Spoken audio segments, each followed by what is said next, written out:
Já vou fazer a convocação, é isso? Deixa eu iniciar aqui, depois você faz. Ok. Pois bem, voltamos à sessão dessa parte da manhã na terça-feira. O próximo item da pauta é o item 15.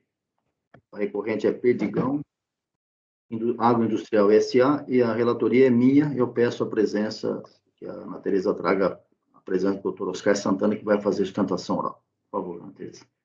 Ok, presidente, faria a convocação.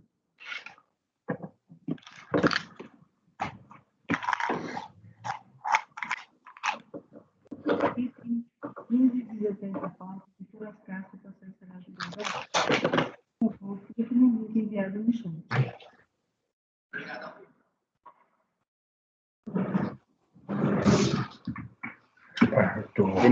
Tem microfone aberto aí, hein? Barulho. Patrono convocado, presidente. Ok.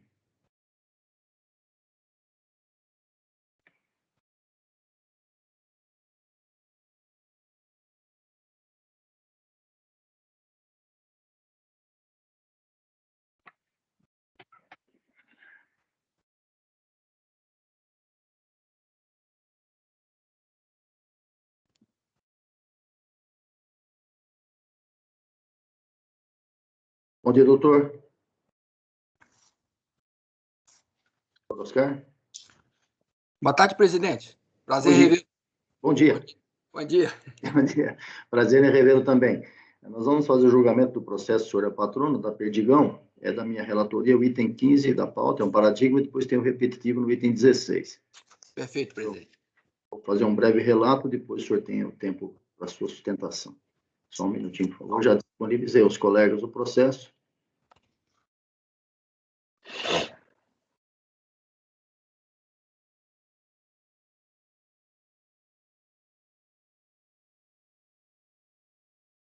Vamos abrir aqui para começar.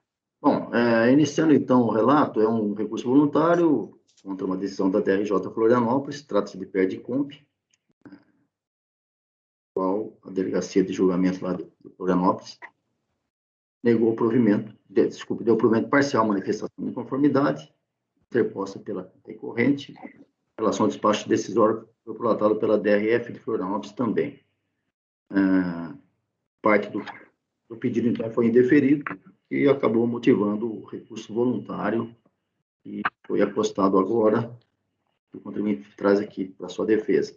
Basicamente, o problema que se trata de compensação de tributo pago no exterior e que, segundo a decisão da delegacia do despacho decisório, disse que não foi comprovado esse imposto pago, essa comprovação no sistema, e na DRJ de Florianópolis, embora o contribuinte tenha juntado alguns documentos, a delegacia de julgamento entendeu que não tinha sido, entendeu, e corretamente, por sinal, que não tinha sido traduzido para o vernáculo pátrio, de forma que não poderiam ser aceitos, em função da exigência do parágrafo 2º do artigo 26 da 9.249. No seu recurso voluntário, a recorrente volta a se manifestar pelo seu direito, que teria efetivamente feito esses recolhimentos lá no exterior, no caso, nos Países Baixos, e traz os documentos já devidamente traduzidos. Esse é o breve relato. Doutor, a palavra é sua. Bom dia, presidente. Bom dia a todas, conselheiras e conselheiros. O relato é preciso e o processo, digamos assim, não tem maiores debates. O que acontece foi que o recolhimento efetuado na Holanda, como referido pelo eminente presidente, não foi reconhecido, porque, evidentemente, não estão nos controles e no sistema da Receita, tendo faltado a comprovação, e a recorrente teve a oportunidade, então, de juntar agora, com o seu recurso, a tradução dos documentos de folhas 78 a 101, que comprovam esse efetivo recolhimento. Então, o pleito substantivo da recorrente é no sentido de acolher o seu recurso, tendo em vista a comprovação, na forma da lei, pela tradução juramentada dos documentos que comprovam o recolhimento, e o provimento do seu recurso para, de duas umas, ou a homologação da compensação efetuada, ou, caso assim não entendam, o retorno dos autos à instância de origem para análise da documentação que se substancia na tradução, para, então, comprovar o recolhimento e autorizar, homologar as compensações. Era isso, presidente, singelamente. Muito obrigado. Obrigado a todos. Obrigado, doutor. Eu vou fazer um breve comentário sobre esse assunto, que inclusive tem outros processos da minha relatoria nessas sessões que vão tratar basicamente o mesmo assunto, tendo visto que realmente os lotes de distribuição de processo. Então, aqui, especificamente, em relação a tributos pagos no exterior, que nós já julgamos alguns processos, até de autos de infração e outros de compensação, e eu entendo pertinente fazer algumas observações a respeito. Nesse caso, especificamente, como eu já disse no relato, o patrono confirmou, não houve comprovação no sistema da Receita desse pagamento lá nos Países Baixos, na Holanda, né? E também, isso lá no despacho decisório. Daí, depois, na DRJ, embora juntar os documentos, a manifestação do julgador foi no sentido de que os documentos não estavam devidamente traduzidos. Pois bem, então agora eu vou aqui partir já para o terceiro parágrafo do meu voto. Por as 4. Induvidosamente, há a possibilidade dos contribuintes ressarcirem-se via compensação de tributos pagos por suas controladas no exterior, que é o artigo 26 da 949. De outra parte, consolidaram que não basta o direito a existir de forma latente, sendo necessário para seu exercício o atendimento a várias formas fincadas na legislação brasileira, dentre elas a comprovação documental do lucro no exterior, o pagamento do tributo no país alienígena, a consolidação dos documentos na repartição brasileira no exterior, a juntar de tais documentos ao pedido de repetição do indébito, devidamente traduzidos em vernáculo, tradutor público juramentado. A comprovação de que os lucros obtidos no exterior foram oferecidos à tributação no Brasil e também a comprovação do vínculo societário entre a contribuinte brasileira e a empresa no exterior, objeto do pagamento do imposto. Gente, tem algum microfone aberto. Todavia, como bem alertado pela decisão do primeiro piso, o motivo do indeferimento do pedido nessa parte pela DRF foi unicamente a falta de comprovação do pagamento no exterior, o que tem total lógica, aliás, como dito pelo próprio patrono, pois que os sistemas de informação da Receita Federal não conseguem fazer esse batimento por motivos óbvios. De outro giro, quando da prolatação do acordo combatido, a turma julgadora circunscreveu a lide a comprovação documental traduzida para o vernáculo pátrio, ou seja, não se perfilaram as exigências que eu trouxe acima, como atestam os dizeres do voto condutor. Aí eu trago o voto e faço um negrito lá embaixo. Sendo assim, tendo em vista que o motivo indicado para o não reconhecimento do crédito compreendeu tão somente aquele acima apontado, que é a tradução, né? Ainda que para a compensação de pagamento feito no exterior haja uma série de condições a serem cumpridas, a resolução da questão ficará restrita apenas àquele motivo informado pela administração tributária, que é justamente a tradução em língua portuguesa. Em resumo, a única exigência foi no sentido de que a recorrente trouxesse aos autos os documentos comprobatórios devidamente vertidos por tradutor público juramentado, que em um primeiro momento não foi atendido, nem na manifestação e nem no recurso voluntário, embora tivesse havido protesto pela juntada posterior. Todavia, após a decisão do primeiro grau, a recorrente acostou os documentos emitidos pela autoridade fiscal dos Países Baixos, agora vertidos para o português, comprovando suas alegações. Os documentos estão nos autos. Pois bem, é pertinente lembrar que o parágrafo 2º do artigo 26 da 949 exige a chamada consularização de documentos que os contribuintes pretendem usar como prova de pagamento do imposto interior e compensado no Brasil. E, além disso, são 2 requisitos, que o documento que comporta o recolhimento do tributo seja reconhecido pelo respectivo órgão arrecadador, lá no país alienígena. Então, acerca da parte inicial do dispositivo, o documento relativo ao imposto de renda incidente no exterior deverá ser reconhecido pelo respectivo órgão arrecadador, que está no parágrafo 2º do artigo 26, analisando os documentos posteriormente trazidos pela defesa e devidamente vertidos para o português, parece-me claro ter sido atendido esse preceito, tanto que não há ressalva alguma da autoridade fiscal holandesa. Ao contrário, há um conta corrente nesses documentos, mostrando a evolução dos pagamentos e do saldo remanescente a pagar, como, aliás, foi alegado pela contribuinte. O contribuinte disse nos autos, na petição dele, que dividiu esse imposto em 11 parcelas. Foi pago em 11 meses. O que vai ao encontro do preceituado no parágrafo 5º do artigo 26, que eu trago embaixo. E outro giro, a exigência de que o documento passe pela chancela do consulado da Embaixada do Brasil no país dos fatos foi sendo mitigada, essa exigência foi sendo mitigada com o correr dos anos, pelos atos legislativos e normativos posteriores, entre eles a Lei 9.430, artigo 16, parágrafo 2º, inciso 2º, que eu trago aí. Inciso 2º. Fica dispensada a obrigação que se refere ao parágrafo 2º do artigo 26, quando comprovar que a legislação do país de origem, rendimento ou ganho de capital prevê incidência do imposto de renda que houver sido pago por meio de documento de arrecadação apresentado. A administração tributária nossa, mediante a solução de consulta COSIT 155 de 26 de setembro de 2018, trouxe a seguinte posição. Eu reproduzo dizendo exatamente isso, que não há tanta necessidade dessa consularização, desde que tenha a comprovação de que o documento de arrecadação, chama, entre aspas, o DARF lá do país, seja suficiente para comprovar isso lá na realização deles. Eu trago também uma solução de consulta 54 da DISIT, lá da 10ª região, que muito interessante, traz essa conclusão que eu trago aí embaixo, no final, dizendo exatamente na mesma linha. Tá? Em síntese, para o efeito de compensação do imposto de renda incidida no exterior sobre os lucros, rendimentos e ganhos de capital, computado no lucro real, o documento relativo ao imposto de renda incidida no exterior deverá ser reconhecido pelo respectivo órgão arrecadador e pelo consulado do país em que for julgado. Fica dispensada essa obrigação à pessoa jurídica que comprove que a legislação do país de origem, rendimento ou ganho de capital prevê incidência do imposto de renda que houver sido pago por meio do documento de arrecadação apresentado. O contribuinte trouxe esses documentos. Ou seja, os documentos estão em conformidade com o estatuto pelas normas brasileiras, prestando-se assim aos fins perseguidos pela recorrente. Tendo em vista que os demais requisitos são vários, mas os demais requisitos impostos pela legislação não foram suscitados nem pelo despacho decisório, nem pela decisão ACO, deixo de sobre eles me manifestar. Tendo em vista o alegado, dou provimento ao doutor secretário, reconhecendo o direito de vitória aqui pleiteado e homologando as compensações até o limite ora reconhecido, e dá em torno de 20 mil reais aqui e 30 e poucos mil reais no outro processo repetitivo, que é de contribuição social. É o meu voto.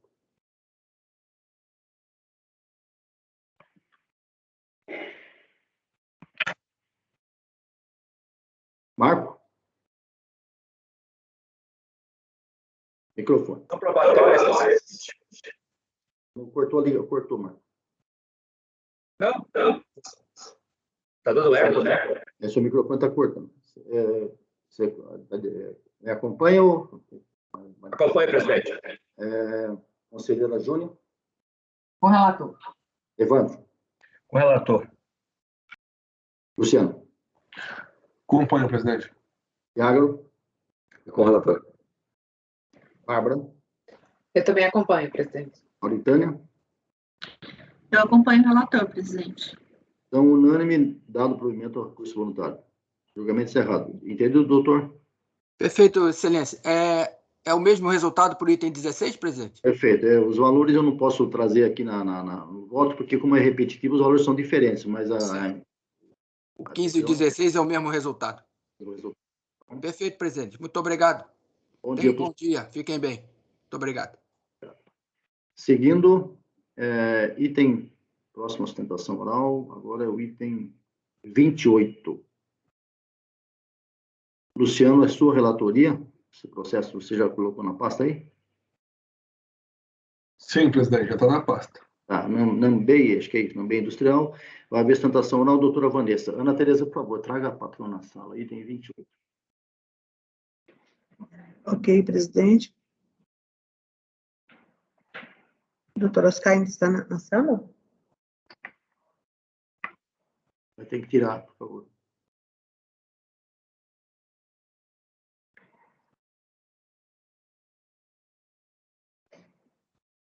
Já está resolvido. Traga a doutora Vanessa.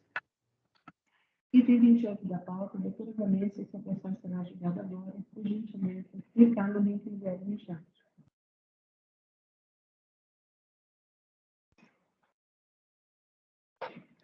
Patrona convocada, presidente. Certo.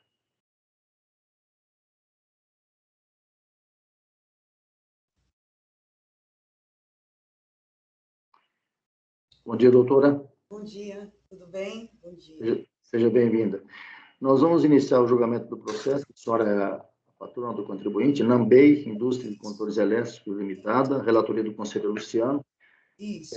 Ele vai fazer um breve relato e depois a senhora tem o tempo regimental para a sua sustentação, é o item 28. Perfeito? Tá ótimo, muito obrigada. Luciano, por favor, os demais com o microfone fechado. Ok, presidente. Trata-se de um recurso voluntário em face de decisão da DRJ. O processo tem como objeto um auto de infração em decorrência de falta de recolhimento CSLL. Perdão. Foi feito o lançamento especificamente ou preponderantemente sobre as divergências de IPJ, DCTF e recolhimento. O contribuinte apresentou impugnação,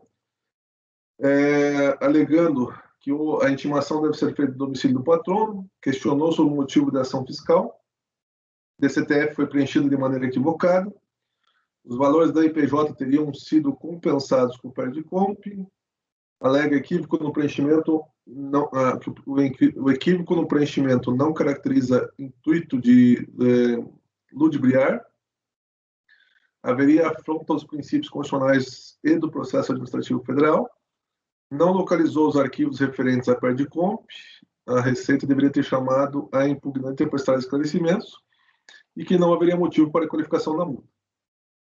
A DRJ julgou pela improcedência, basicamente com os seguintes fundamentos. As intimações devem ser feitas no domicílio indicado pelo contribuinte, ilegalidade e inconstitucionalidade não são de competência, não houve cerceamento de defesa, nem infração ao contraditório e ampla defesa. Cita a súmula 46 do CARF, a manifestação do contribuinte se dá a partir de impugnação, ressaltam que a impugnante foi intimada para se manifestar durante o procedimento fiscalizatório, sendo que elas não foram suficientes para afastar o futuro lançamento. Houve contradições ainda na defesa. O lançamento foi feito de maneira adequada e o fundamentado com os documentos constantes nos autos, inclusive com base nas declarações da contribuinte. Houve ainda o caso da retificadora da DCTF, os quais zeram os valores declarados anteriormente e que justifica a qualificação da multa. A representação fiscal para fins penais é feita pelo delegado da Receita, não cabendo à DRJ a sua análise. Creio que esses seriam os pontos principais da impugnação e da decisão da DRJ. O contribuinte apresentou recurso voluntário, que eu permito agora que eu passe a palavra à patrona para que possa se manifestar a respeito das seus argumentos. Bom dia, excelência. Então, na verdade, o que acontece? Eu vou falar bem brevemente, porque a empresa ela não contesta o débito, tá? De fato, houve um erro, sim, foram zeradas essas DCTFs, porém a DIPJ e a DACOM nunca foram zeradas. Então, assim, o que a empresa pretende demonstrar não é nem contestar o débito em si, porque ela entende que é devido, tem que ser pago, ela vai pagar. A única coisa que a empresa está contestando nesse caso é a qualificadora da multa de 150%, né? Porque, na verdade, assim, a empresa, de fato, teve um erro na DCTF que a empresa foi apurar, porém a DIPJ estava lá, tanto que o fisco mesmo conseguiu pegar essa diferença com os próprios documentos da empresa. Então, o que a gente está alegando é que não teve uma prova cabal de dolo ou um crime que viesse a sonegar imposto, porque a empresa realmente declarou e ela vai pagar. Agora, uma multa de 150% é extremamente alta e não tem justificativa.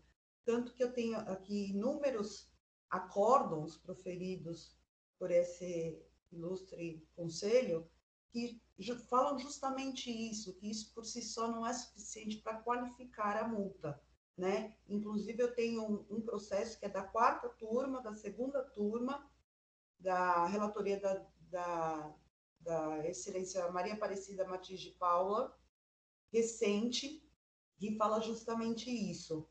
E então, o que busca a empresa é reduzir a multa, né? Não estamos falando do débito em si. O débito é devido, ela vai pagar, mas a gente quer tirar essa qualificadora dessa multa, porque a DIPJ e as DACONs nunca foram retificadas. É isso que eu peço para Vossas Excelências, tirar a qualificadora da multa. Apenas isso. Muito obrigada. Luciano, seu voto, por favor. Ok, presidente. Começam na parte da tempestividade e admissibilidade, o item 4, parágrafo é 10. Bom, o recurso é tempestivo, concluo que ele é tempestivo. Daí no parágrafo 11. A requerente utiliza como argumento questão de base constitucional, intentando fazer com que seja reconhecido o caráter confiscatório da multa aplicada, devendo essa ser anulada por tal razão. Uma vez que a análise de tal defesa demandaria abordagem no controle de constitucionalidade das leis, que não se insere na competência do CARF, conforme o artigo 26A do Decreto 70.235 de 72 e da súmula 2 do CARF, não há de se conhecê-lo. Assim, conhece o recurso em parte. Limitação da defesa. O recurso voluntário se limitou a questionar a multa aplicada no lançamento. Ao restringir os questionamentos, a recorrente assume a preclusão do direito de fazê-lo em outro momento, no âmbito administrativo. Tal limitação foi também reconhecida pela autoridade administrativa, a folhas 236. Boa-fé, multa e qualificação. A recorrente alega que foi surpreendida com retificação das DCTFs, que teriam reduzido o valor antes declarado da DCSLL a zero, que tais retificações não foram autorizadas e que instaurou procedimento interno para apurar a falha contábil. Contudo, demonstrou boa-fé ao apresentar as declarações com os valores anteriormente. A boa-fé serviria, na ótica da recorrente, para suprimir a imposição e a qualificação da multa. Ademais, caso não reconhecida a nulidade da multa pela boa-fé, não foi demonstrado pela autoridade fiscal que a requerente teria se enquadrado nos dispositivos que dispõem sobre a qualificação da punição.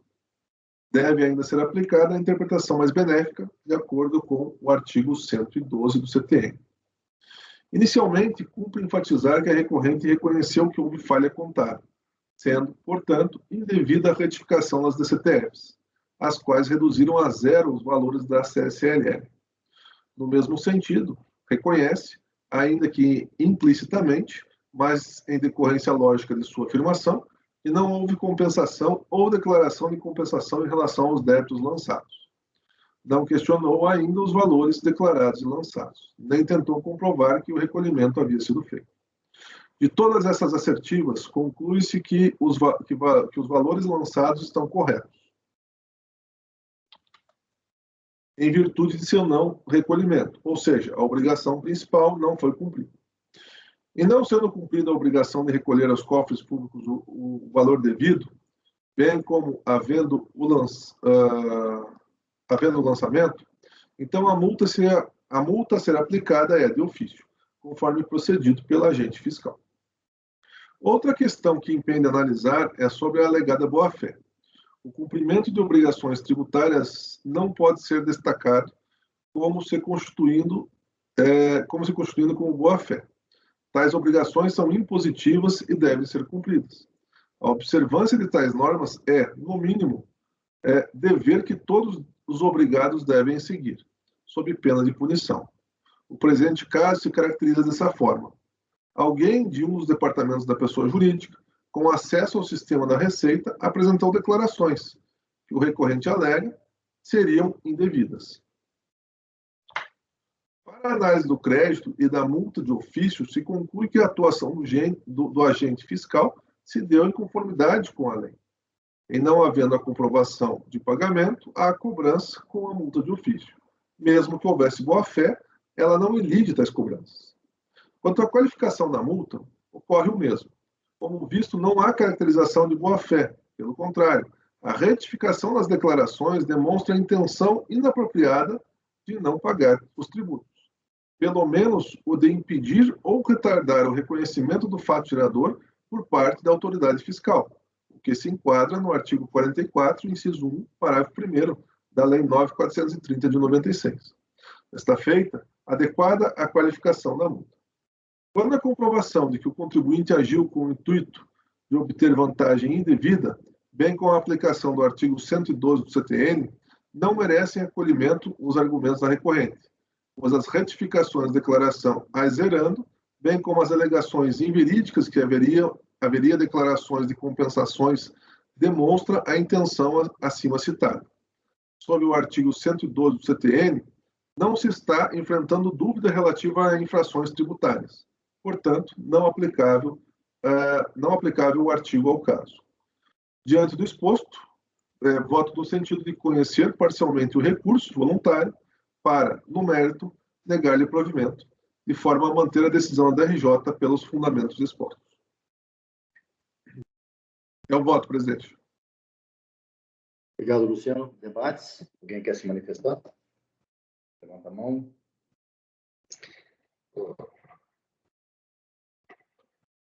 Iagro. Eu fiquei um pouco na dúvida e queria trazer para os demais aí para a gente refletir um pouco. Me parece que o conhecimento dos fatos, eles eram possíveis pela DPJ, né? A DPJ estava preenchida com os valores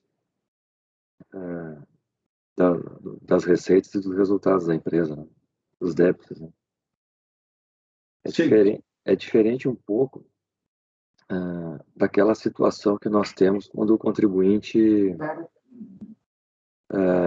omite, né? Ele omite a ocorrência do fato gerador, que é aquela hipótese da definição de sonegação, né? Eu estava olhando aqui agora um voto da Câmara Superior de relatoria da nossa presidente, a doutora Adriana, né? Que a ementa é justamente nesse sentido, assim, que é multa qualificada, né? Ela inexiste sonegação quando o sujeito passivo dá conhecimento à autoridade fazendária por meio da DPJ do que está sendo exigido no lançamento de ofício, né? Recurso especial do procurador negado. Então, eu ainda nos comentários, ainda, né, sem manifestar meu voto, eu fiquei com essa dúvida, presidente. Deixa eu perguntar uma coisa, Luciano. Só você fez seu relato, já vou passar a palavra para os demais, apenas para tentar colocar um pouco mais de informação. Esse é um batimento entre DIPJ e DCTF? Foi isso aí o procedimento lá da Receita? Foi esse o caso? O que aconteceu é o seguinte, presidente, havia DIPJ declarando os valores, depois, inclusive, a DCTF. Tá. Só que, posteriormente isso, a DCTF foi retificada, se zerando todos os valores. Me parece que houve uma intenção aqui, mesmo que mal planejada, ou mal programada, ou mal feita, de tentar obter alguma vantagem ilícita. Não é possível que você abra o sistema e lance uma DCTF, né, zerada, para depois você alegar que débitos foram compensados, por isso que não estava havendo divergência, entendeu? Porque o contribuinte ainda se manifestou dizendo, olha, não, a gente fez uma compensação, é por isso que está tendo divergência, mas a compensação resolve tudo. Aí a autoridade fiscal veio confirmar no sistema, não estava aparecendo a compensação. Aí pediu a documentação para o contribuinte. O do contribuinte falou, olha, não achei a PERDComp, né? E, enfim, aí foi lavrado o auto de infração, aí que o contribuinte vem e fala, não, olha, realmente foi sem querer, no recurso voluntário, inclusive, né? Realmente foi sem querer, tal, etc. Então, eu acho que o momento de fazer esse esclarecimento passou. Mas isso é uma opinião minha, né, do relator, enfim. Aí, não, eu queria ver bem o quadro para ter uma noção. O Iago pontuou bem. Júnior, sua palavra agora. Microfone, Júnior. Júnior, microfone. Não estou te ouvindo. Presidente. Nesse caso aqui, existe, obviamente, um motivo para manutenção da multa, né? É porque a responsabilidade ela é objetiva, a manutenção da multa de ofício. Só que aí, realmente, eu acho que existe talvez uma mitigação em relação à qualificação da multa. Porque se ele tivesse retificado e zerado tudo, mas realmente havia o conhecimento do fato gerador, né? Então, assim, por mais que ele tivesse zerado, eventualmente para o não pagamento, não houve a intenção, eu acho assim, é difícil, mais complicado aí já concluir no primeiro momento pela má-fé, entendeu? Que seria o pressuposto essencial aí para a qualificação, né, da multa. Eu estava olhando o processo aqui, tá? Eu entendo bem oportuno as dúvidas, né, suscitadas pelo Iagro aí, primeiramente, mas eu vejo que a qualificadora aqui foi até por causa da postura do contribuinte durante o procedimento fiscal. Ele foi intimado, tá? Isso aqui foi um mero trabalho de revisão de DIPJ e DCTF, onde as DCTF estavam com valores zeradas. E aí o contribuinte foi intimado no procedimento fiscal, antes de instauração, antes do lavratura da auto-infração, foi questionado por que não declarou aqueles débitos em DPJ. E ele informou que aquilo tudo tinha sido compensado via Perdecomp. Por isso que estava entregando as CTFs zeradas. Aí houve o questionamento do país Perdecomps, aí ele não respondeu, aí houve pesquisa e não achou. E aí, então há um conjunto aqui de tentativas do contribuinte de evitar o pagamento, a cobrança também. Ou seja, a priori, tá? A priori, ele alegou que ele fez alegações em resposta à intimação, a priori, inexistente, pelo menos não comprovou. Então, se fosse um simples trabalho automático, tá? O que a gente vê aí ordinariamente, se fosse um sistema automático, o contribuinte, olha, realmente eu não paguei, tá? Eu não declarei, tranquilo, multa 75, a multa é inevitável. Mas aqui o contribuinte, tá, respondeu falsamente a uma intimação, dizendo que eu compensei isso aí tudo através de Perdecomp, tá? Só que em nenhum momento comprovou esses textos dos Perdecomps e nem consultando o sistema, isso está lá no termo de verificação fiscal. Então, o principal motivo da qualificadora foi essa postura do contribuinte de evitar a cobrança através de mentiras, o que leva à tentativa de sonegação, meio simplória até, diria. Quem conhece sabe que isso aí é checado. Tá? Então, na realidade, foi uma tentativa de retardamento do conhecimento da existência desses débitos, quando ele começa a dar esse tipo de informação sob intimação fiscal. Então, eu acho que esse tipo de postura, tá, tem que ser evitada. Esse tipo de cruzamento, tá, da IPJ do CTF, geralmente ela até é feito sem intimação fiscal. Hoje já tem até procedimentos, o Iagro aí que conhece melhor do que eu, até já meio que automáticos. Mas nesse caso houve uma intimações anteriores e o contribuinte não omitiu, mentiu a priori para tentar escapar dessa autuação. Então, por isso eu entendo que é válida a ciência qualificadora. Alguém mais quer se manifestar? Iagro, quer falar novamente? Eu posso só... Desculpa. Sem som, Iagro. Sim, só para não querer monopolizar, eu acho que depois é grave, depois contra o contribuinte, o fato de ele ter retificado as DCDF para zerar. Né? Assim, esse deve ser sopesado, assim. Mas nós estamos assim, numa zona cinzenta aqui, tá? Porque o conhecimento do fato gerador, ele é facilmente identificado pela administração tributária, né? Nesse caso. Júnior, quer falar novamente? Não. Então, colhendo os votos, propósito do relator é negar provimento integral, inclusive nesse aspecto da multa qualificada, que a patrona requereu várias vezes. Marco.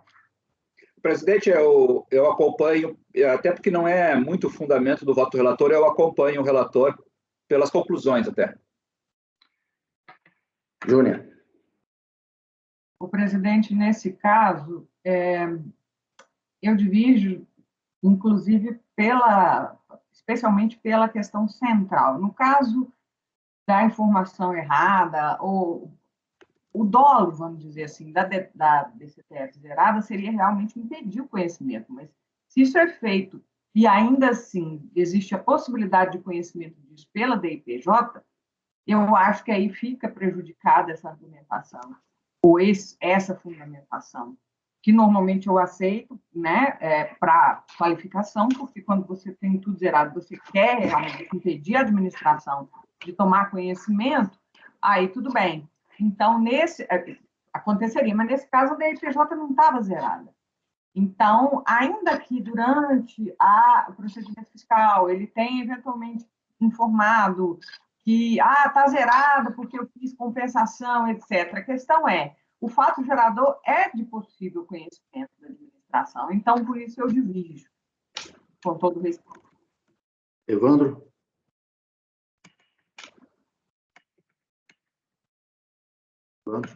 Mas um detalhe, tá? Eu divido unicamente na qualificação da multa, porque me parece que ela pede a dispensa da própria multa, e isso, obviamente, eu não acho correto. Seria só na qualificação, tá? Perfeito. Evandro? Eu vou acompanhar o relator. Iagro.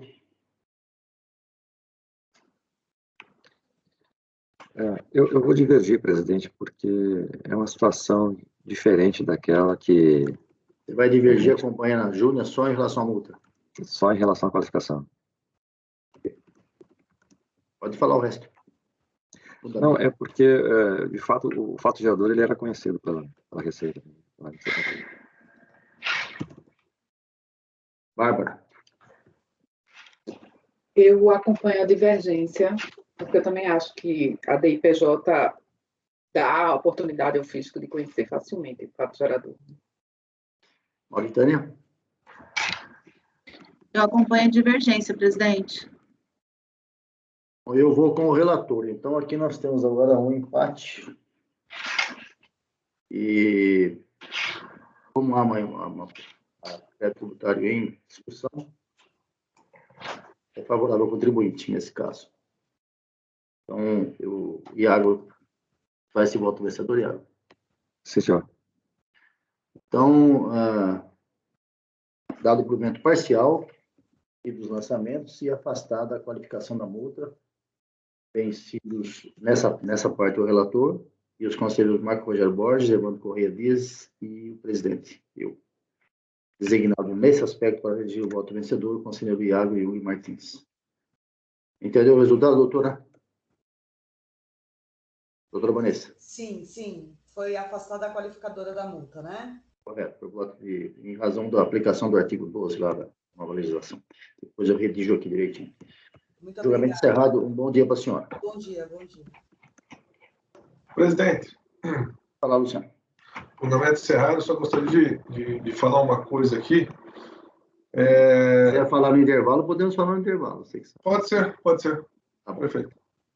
Então, continuando agora, item 30 da pauta, é a última da parte da manhã. Cummins, vendas e serviços de motores.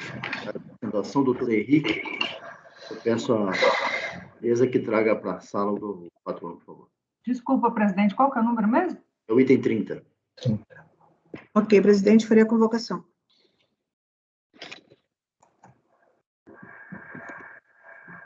Item 30 da pauta, do todo o da Conselho Brasileiro, definitivamente enviado em chão.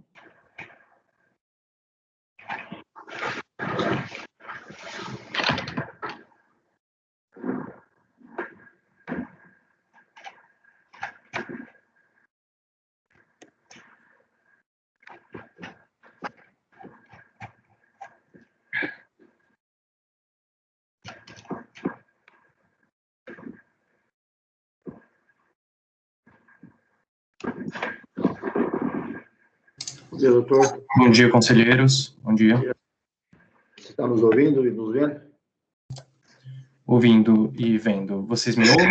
Certo? Está perfeito, doutor. Nós vamos fazer o julgamento do processo, o senhor é patrono, do item 30 da pauta, relatoria do conselheiro Evandro, Cummins, vendas e serviços. Como vai haver sustentação, o Evandro faz um breve relato, depois o senhor tem o tempo regimental para a sua defesa. Evandro, por favor, seu breve relato. Sim.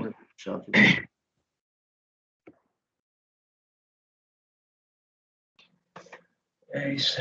Trata-se o recurso voluntário aqui é quanto ao lançamento de RPJ, de contribuição, multa isolada e COFINS, né?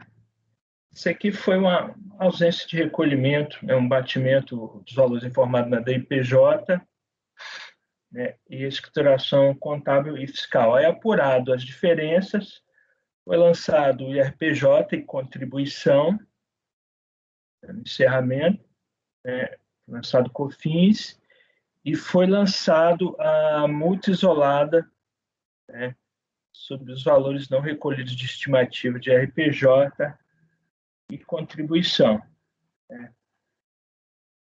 Feita a impugnação, o acordo, a segunda turma da RJ de São Paulo, julgou improcedente, por unanimidade de votos, o acordo. Síntese, é uma atuação relativamente simples. Eu não vou entrar no detalhes aqui da impugnação e do recurso voluntário, porque vai haver sustentação oral. Dou a palavra aí ao patrono, se não houver nenhuma dúvida. Muito obrigado. A palavra é sua. Muito obrigado. Para facilitar, vou pedir a licença de poder compartilhar a minha tela aqui, só para facilitar. Então, como já bem delineado pelo senhor relator, só trazendo um pouco do contexto aqui do auto de infração, é um auto de infração lavrado em agosto de 2006 para cobrança de IRPJ e CSLL. O valor relativo a COFINS, ele está sendo cobrado em um outro auto de infração. Então, nesse auto de infração, o que se discute aqui é a cobrança de estimativas de IRPJ e de CSLL durante, em relativos a alguns meses do ano calendário de 2001. Então, além do valor de principal, está sendo cobrado multa de ofício e, concomitantemente, a multa isolada de 50%.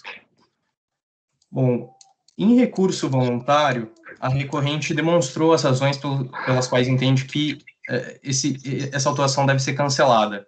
E a primeira delas que eu gostaria de pontuar aqui é que se trata de cobrança de estimativas mensais, que nada mais são do que antecipações do tributo que pode vir a ser devido no ajuste final. Sendo assim, encerrado o ano calendário, o fisco não pode cobrar as estimativas mensais, eventualmente não recolhidas, mas sim caberia, se assim entendesse, cobrar um eventual saldo a pagar no final do período, quando do ajuste final. Nesse caso, como eu já disse aqui, se trata de cobrança de estimativas, então aplica-se a súmula CARF 82. Então, após o encerramento do ano calendário, é incabível o lançamento de ofício de RPJ ou CSLL estimativas. A jurisprudência da sua corte também é pacífica nesse sentido. Bom, ainda que não se entenda pela impossibilidade de cobrança dessas estimativas nesse momento, como eu disse, se referem ao ano calendário de 2001, o fato é que haveria a decadência em razão do 150, parágrafo 4º do CTN. No caso, conselheiros, não restou caracterizada qualquer fraude, dolo ou simulação. Então, de fato, haveria decadência aqui. Por fim, passando para as multas, no caso, há duas penalidades que foram impostas pelo fisco. Então, a multa de ofício de 75% e a multa isolada de 50%. Com relação à multa de ofício, 75%, como já dito, não é possível a cobrança das estimativas após o encerramento do ano calendário, então, igualmente, é indevida a constituição de multa de ofício. Caso assim não se entenda, caso se entenda como devida a multa de ofício, fato é que essa multa de ofício deve absorver a multa isolada em razão da aplicação do princípio da consunção. Nesse sentido, a súmula CARF 105, né, então, integralmente aplicável ao caso, e gostaria também de pontuar que as supostas infrações são anteriores a 2007, então, anteriores às alterações promovidas pela Lei 11.488 de 2007, e, portanto, esse entendimento também se aplica ao presente caso, como também já definido pela jurisprudência dessa Corte.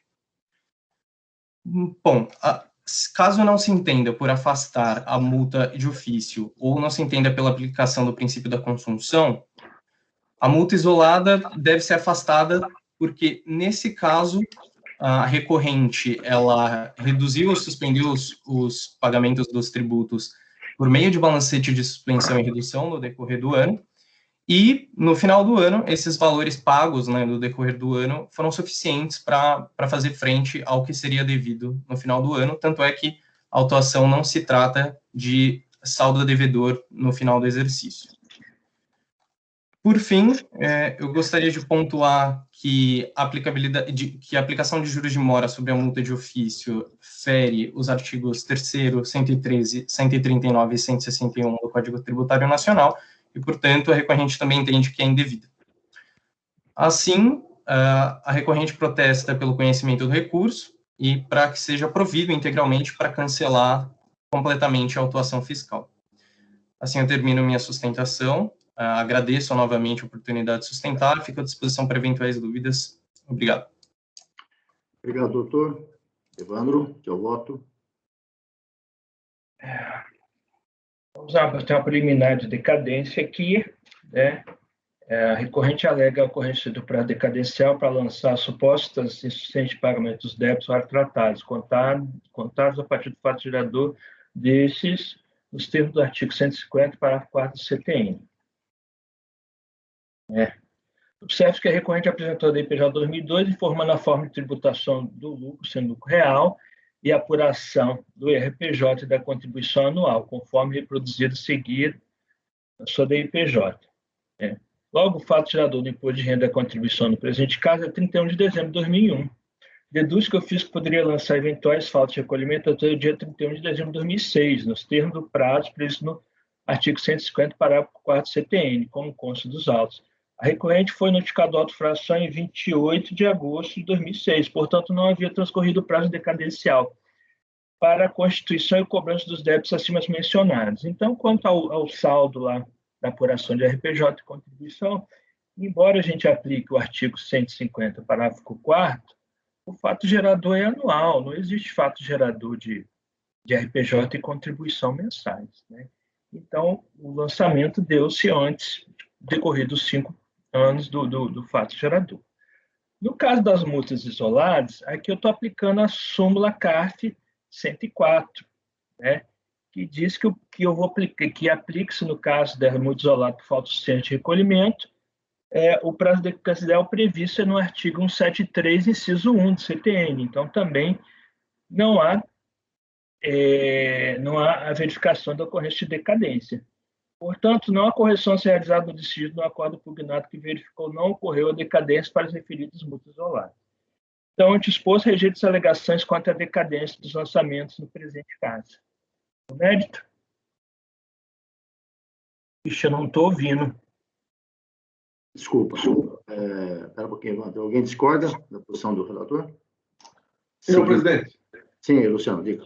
Só para fazer constar, eu possivelmente serei vencido, mas eu acredito que o fato gerador não é no final do ano, não. É quando realiza efetivamente a aquisição econômica, a disponibilidade econômica ou jurídica do valor. Do imposto de renda? É.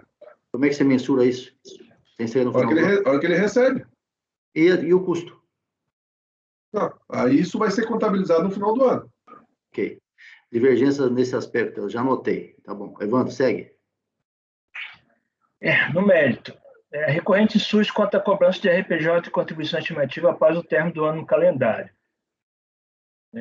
Há equívocos nos argumentos da recorrente, pois, conforme a infração, houve diferença de recolhimento tanto no RPJ quanto à contribuição na apuração em 31 de dezembro de 2001. Outro equívoco é que não foram lançados RPJ e contribuição social estimativas. O que ocorreu foi o lançamento da multa isolado por ausência de recolhimento das estimativas de RPJ e contribuição. Portanto, não assiste razão à recorrente de seus argumentos.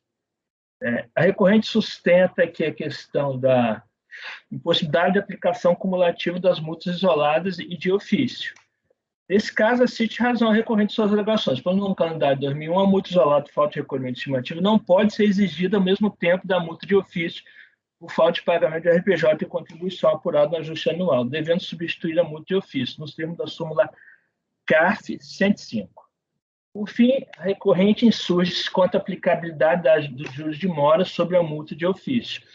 A referida discussão, enquanto pacificados no âmbito do processo administrativo federal, tendo sido editada a súmula CARF 108, ou seja, incide juros moratórios calculada a taxa de Selic sobre o valor correspondente à multa de ofício. Logo, rejeita as alegações da recorrente quanto à não aplicabilidade de juros de mora sobre a multa de ofício. Então, ante todo exposto, eu voto decidido dar provimento parcial ao recurso voluntário para afastar os lançamentos das multas isoladas por ausente recolhimento das estimativas de RPJ e de contribuição social. Proposta do relator, provimento parcial. Passou a decadência. Alguém se manifestando?